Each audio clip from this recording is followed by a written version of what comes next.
உஷா ரூமில் பயங்கரமாக அழுதுகிட்டே இருக்காங்க. அங்கேருந்து போகிறாரு, போயிட்டு சக்தியை கூப்பிடுறாரு. அண்ணி வாங்க சாப்பிட்லாம் அப்படின்னு சொல்லிட்டு. இல்லை இல்லை நான் வரல, எனக்கு பசிக்கலை அப்படின்னு சொல்கிறாங்க. அண்ணி நான் சொன்னால் கேட்பீங்களா கேட்க மாட்டீங்களா, வாங்க அப்படின்னு சொல்லிட்டு கூட்டிகிட்டு வராரு சக்தி. கூட்டிகிட்டு வந்தவொடனே எல்லாருமே டைனிங் டேபிளில் சாப்பிட்டுட்டு இருக்காங்க. அப்போ சந்திரசேகர் சொல்கிறாரு, ஏமா நீ சாப்பிட வர மாட்டேற, விடு அதெல்லாம் வருத்தப்பட்டு இருக்காது, சாப்பிடு அப்படின்னு சொல்லிட்டு உட்கார வச்சு சாப்பாடு போடுறாங்க. அண்ணி நீங்கள் சப்பாத்தி சாப்பிட்றீங்களா அப்படின்னு சொல்லிட்டு சக்தி சப்பாத்திலாம் வைக்கிறாரு. அப்படியே அழுதுகிட்டே சாப்பிட்றாங்க. அழாதீங்க அண்ணி, எல்லாமே நல்லபடியாக நடக்கும், அழாதீங்க, நீங்கள் சாப்பிடுங்க சரியா, அவங்க சொல்கிறதெல்லாம் பெருசாக எடுத்துக்காதீங்க, நீங்கள் சாப்பிடுங்க அப்படின்னு சொல்கிறாங்க. இல்லை எனக்கு ஒரு மாதிரி இருக்குது, அது எல்லாமே சரியாகும் அப்படின்னு பேசிகிட்டே இருக்காங்க. அதுக்குள்ளே பைக் சத்தம் கேட்டுகிட்டே இருக்குது. என்ன இது, யாராக இருக்கும், போய் பாரு அப்படின்னு சொல்லிட்டு ஜெயா சொல்கிறாங்க. அங்கே வந்து சக்தி நான் போய் பார்க்குறேன் அப்படின்னு சொல்லிட்டு வெளியே போய் பார்க்குறாரு. பார்த்தா சண்முகம் ஃபுல்லாக குடிச்சிட்டு அப்படியே தள்ளாடிக்கிட்டு பைக் ஓட்டிகிட்டு வந்து அப்படியே விழுந்து கிடக்குறாரு. சக்தி போய் பார்க்குறாரு. பார்த்தோன்னே அப்படியே தூக்குறாரு. அண்ணா ஏன்னா இப்படி விழுந்து கிடக்குற, வா அப்படின்னு சொல்லிட்டு தூக்கிட்டு வராரு. ஃபுல்லாக குடிச்சிருக்காரு. அப்படியே கைத்தாங்களாக கூட்டிகிட்டு உள்ளே வராரு. பார்த்தோன்னே எல்லாருமே ஷாக் ஆகுறாங்க. உஷா, ஜெயா, சந்திரசேகர் எல்லாருமே பார்க்குறாங்க. அப்படியே குடிச்சிட்டு வராரு. கூட்டிகிட்டு வந்தோடனே பயங்கரமாக அழறாங்க. உஷா அப்படியே வந்து நிற்கிறாரு. என்ன பண்ணி வச்சிருக்க சண்முகம், குடிச்சிருக்கியா? அத்தை அவனை பார்த்தாலே குடிச்சிருக்கிறது தெரியுது, இதை வேறு நீங்கள் கேட்குறீங்களா அப்படின்னு சொல்லிட்டு அவங்க மாப்பிள்ளை சொல்கிறாரு. எதுக்காக சண்முகம் இப்படி குடிச்சிருக்க, இவ்வளோ நாளாக நீ குடிச்சிட்டு இருந்த, நாங்கள் சொன்னதுனால நீ குடிக்காமல் இருந்த, இப்போ மறுபடியும் ஸ்டார்ட் பண்ணிட்டியா அப்படின்னு சொல்லிட்டு சந்திரசேகர் கேட்குறாரு.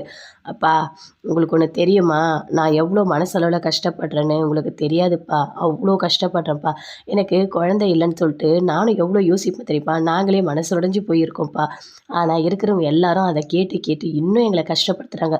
ஏன்ப்பா குழந்தை இல்லைன்னா நாங்களாம் உலகத்தில் வாழவே கூடாதா, செத்தொன்னுமா என்ன, அதுக்கு நாங்கள் என்னப்பா பண்ணுவோம், பிறக்கிறதும் பிறக்காதும் கடவுள் கையில் தானேப்பா இருப்பு, எங்கள் கையில் எதுவும் இல்லையப்பா அப்படின்னு சொல்லிட்டு சண்முகம் சொல்கிறாரு. அதை கேட்டோன்னே எல்லாருமே பயங்கரமாக ஃபீல் பண்ணிகிட்டு இருக்காங்க. அம்மா உங்களுக்கு ஒன்று தெரியுமா, எவ்வளோ ஃபங்க்ஷனில் என் ஃப்ரெண்டுங்களுக்குலாம் கல்யாணம் ஆகி குழந்தை பிறந்து அந்த குழந்தைங்களுக்கு காது குத்துறேன், பர்த்டேன்னு சொல்லிட்டு என்னை எத்தனையோ வாட்டி கூப்பிட்டுருக்காங்க, ஆனால் நான்லாம் போனதே இல்லைம்மா. ஏன் தெரியுமா, எங்கே அந்த ஃபங்க்ஷனுக்கு உஷாவை கூட்டிகிட்டு போனால் ஏதாவது சொல்லிடுவாங்களோன்னு சொல்லிட்டு நான் அந்த ஃபங்க்ஷனுக்குலாம் போனதே இல்லைம்மா. ஆனால் கடைசியில் உஷா அங்கே வந்து பேசுனதை கேட்டு வீட்டில் வந்து எப்படி அழுதா தெரியுமா, அவள் எப்பவுமே கலகலன்னு சந்தோஷமாக இருப்பாம்மா, அவள் ஏன் சந்தோஷமாக இருக்கா தெரியுமா, அவள் மனசில் இருக்க கஷ்டத்தை மறைக்கிறதுக்காக தான் அவள் சந்தோஷமாக இருக்கா, அது எனக்கும் தெரியும், அதனால் அவள் எப்பயாவது ஏதாவது கிண்டலாக பேசினா பதிலுக்கு நானும் பேசுவேன், இதுதாம்மா நடக்குது, ஆனால் அழுதா பாருங்க என்னால் அதை தாங்கவே முடியலம்மா, எனக்கு ரொம்ப கஷ்டமாக இருந்தது, அதனால தான் நான் ஃபுல்லாக குடிச்சிட்டு வந்தேன் அப்படின்னு சண்முகம் சொல்கிறாரு. சரி நீ போ, நீ போயிட்டு உள்ளே போய் பாடு அப்படின்னு சொல்லிட்டு சண்முகத்தை கூட்டிகிட்டு போய் படுக்க வைக்கிறாங்க. உஷா பயங்கரமாக அழுதுகிட்டே போகிறாங்க. பயங்கரமாக ஃபீல் பண்ணிவிட்டு ஜெயா ரூம்குள்ளே அப்படியே இருக்காங்க. நடந்த எல்லாத்தையுமே யோசித்து பார்க்குறாங்க. உஷாவை திட்டினது, இப்படியாப்பட்ட பொண்ணெல்லாம் இங்கே ஏன் கூட்டிகிட்டு வந்தம்மா அப்படின்னு சொன்னது, நாங்கள் ஏன் உயிரோடு இருக்கணும்னு சொல்லிட்டு சண்முகம் சொன்னது எல்லாத்தையுமே நினச்சி பார்த்து பயங்கரமாக ஃபீல் பண்ணிகிட்டு இருக்காங்க. பார்த்தீங்களா, சண்முகம் இப்படி வருத்தப்பட்டு நம்ம பார்த்ததே இல்லை, ஆனால் எப்படி வருத்தப்பட்டு எப்படி அழறான் பார்த்தீங்களா, எனக்கு ரொம்ப கஷ்டமாக இருக்குங்க, என்னால் அதை தாங்கவே முடியல, அவனுக்கு இவ்வளோ நாளாக குழந்தை இல்லை, ஆனால் இனிமேல் பிறக்குமான்னு எனக்கும் தெரியல அப்படின்னு சொல்லிட்டு ஜெயா சொல்கிறாங்க. ஏமா இப்படிலாம் பேசிகிட்டு இருக்க, கண்டிப்பாக அந்த கடவுளோட அருளால் எல்லா குழந்தையும் பிறக்கும் சரியா, நீ அது சும்மா கவலையெல்லாம் பட்டுட்டு இருக்காது, எல்லாமே நல்லதாகவே நடக்கும் அப்படின்னு சொல்லிட்டு, சரிங்க நல்லதாகவே நடக்கட்டும் அப்படின்னு சொல்லிட்டு ஜெயா பயங்கரமாக ஃபீல் பண்ணி பேசிகிட்டு இருக்காங்க. மொட்டை மாடியில் பொன்னி வந்து துணியெல்லாம் காய போட்டுட்ருக்காங்க. அப்போ பயங்கரமாக அழுதுகிட்டு இருக்காரு ஓரமாக நின்று சண்முகம். கிட்ட போகிறாங்க பொன்னி.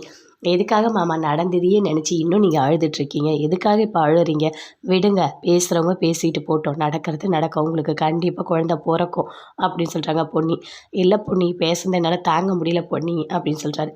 அதெல்லாம் ஒன்றும் இல்லை மாமா, நான் தான் சொல்கிறேன்ல உங்களுக்கு குழந்தை பிறக்கணும், ஏன் நீங்கள் புரிஞ்சிக்கவே மாட்டீங்க, கண்டிப்பாக உங்களுக்கு பிறக்கும். சரி பொன்னி, நீ சொல்லியிருக்க, கண்டிப்பாக எங்களுக்கு பிறக்கும், நானும் நம்புகிறேன், எங்களுக்கும் குழந்தைங்க பிறக்கும், நாங்களும் சந்தோஷமாக தான் வாழ்வோம், ஆனால் கடவுள் எனக்கு அம்மா அப்பா எல்லாருமே நல்லா தான் கொடுத்துருக்காங்க, பொண்டாட்டி எல்லாருமே, ஆனால் அந்த குழந்தை வரத்தை மட்டும் அந்த கடவுள் எனக்கு கொடுக்கல, அதுதான் ஏன்னு எனக்கு தெரியல அப்படின்னு சண்முகம் சொல்கிறாரு.